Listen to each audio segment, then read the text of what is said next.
சிறகடி காசையில இன்னைக்கான எபிசோடு என்னன்னு பார்க்கலாம். ராஜாவும் ரவியும் வக்கீல கூட்டிட்டு வந்து மனோஜோட ஷோரூம்ல வந்து பிரச்சனை பண்ணிட்டு இருக்காங்க. அப்போ மனோஜ் சொல்றாங்க, நான் போலீஸ்லயே கம்ப்ளைண்ட் குடுக்குறேன்னு சொல்லிட்டு. ஆனா ரோகிணி வந்து அதுக்கு வேண்டாம், இல்லங்க பண்ணாதீங்க. அப்புறம் நாம தான் மாட்டிப்போம். ஏன்னா பொண்ணு விஷயத்துல எந்த பொண்ணு சொன்னாலுமே இந்த உலகமே நம்பும் அப்படின்னு சொல்லிட்டு சொல்றாங்க. அப்புறம் போலீஸ்லயும் கம்ப்ளைண்ட் பண்ணாம போயிடுறாங்க. ராஜாவும் ரவியும் கேட்ட ஃப்ரிட்ஜையும் டிவியும் எடுத்து குடுத்துர்றாங்க. வீட்டுக்கு போன அப்புறம் அங்க போயிட்டு எல்லார்கிட்டயும் சொல்றாங்க, இப்படிதான் ஒரு நடந்துச்சு அப்படின்னு சொல்லிட்டு. அதுக்கு ரவி சொல்றாங்க, "நீ அதுக்கான வொர்த்தே இல்லையேடா! நீ எப்பிட்றா போய் பண்ணுவ?" அப்படின்னு சொல்லிட்டு சந்தேகமா கேட்குறாங்க.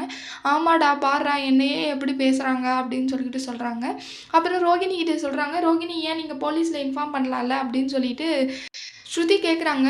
"இல்ல நாங்க யோசிச்சோம் முன்னவே. ஆனா நான் தான் வேணான்னு சொல்லிட்டேன்" அப்படின்னு சொல்லிட்டு ரோகிணி சொல்றாங்க.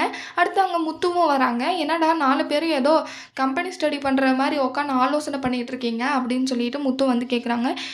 மனோஜோட ஷோரூம்ல ராஜா ராணின்னு ஒரு 2 பேர் வேலை செஞ்சுட்டு இருந்தாங்கல்ல, அவங்க வந்து இப்படிதான் மனோஜ் வந்து தப்பா நடந்துக்க பார்த்தாங்கன்னு பழிய போட்டுருக்காங்க அப்படின்னு சொல்லிட்டு ரவி சொல்றாங்க முத்துக்கிட்ட. "என்னடா சொல்ற? அதுக்கான ஆளே இல்லையேடா இவன். அதுக்கு இப்படிப்பட்ட ஆளே இல்லை. இவன் மேல போய் பழிய போட்டுருக்காங்கன்னு" சொல்லிட்டு சிரிக்கிறாங்க முத்து. "அதுக்கு எதுக்குடா நீ சிரிக்கிறன்னு" சொல்லிட்டு மனோஜ் கோவப்படுறாங்க. "இல்லடா நீ அதுக்கெல்லாம் வொர்த்தே இல்லன்னு" சிரிக்கிறாங்க ரவியும் முத்துவும். அடுத்தது என்ன பண்ணலான்னு இதுக்காக யோசிச்சுட்டு இருக்காங்க. மனோஜுக்கு வந்து ஒரு பிளான் தோணுது. ரோகிணிய வந்து அந்த ராஜா வந்து தப்பா நடந்துக்க பார்த்தாங்கன்னு சொல்லிட்டு ஒரு பிளான சொல்றாங்க. ஆனா அந்த பிளான் யாருக்குமே பிடிக்கல. அடுத்து முத்துவே சொல்றாங்க, "நீங்க வந்து தெரியாம ஒரு கேமராவ ஃபிக்ஸ் பண்ணிடுங்க. ஃபிக்ஸ் பண்ணிட்டு இவங்க வாயாலவே உண்மைய வர்ற மாரி ஒத்துக்க வச்சிரலாம்" அப்படின்னு சொல்லிட்டு சொல்றாங்க. அந்த டைம்ல தான் முத்துக்கும் ஒரு பிளான் வருது. மீனா கிட்ட சொல்லுவாங்க, "மனோஜுக்கு ஐடியா குடுக்க போய் எனக்கு ஒரு ஐடியா வருது மீனா" அப்படின்னு சொல்லி கேட்குறாங்க. "என்னங்க ஐடியா?" அப்படின்னு சொல்றாங்க. "ஏன்னா உன்னையும் சீதாவையும் பிரிச்சுட்டான்ல அந்த அருணு. நாளைக்கா நடக்கிறத மட்டும் நீ பாரு" அப்படின்னு சொல்லிட்டு போயிடுவாங்க.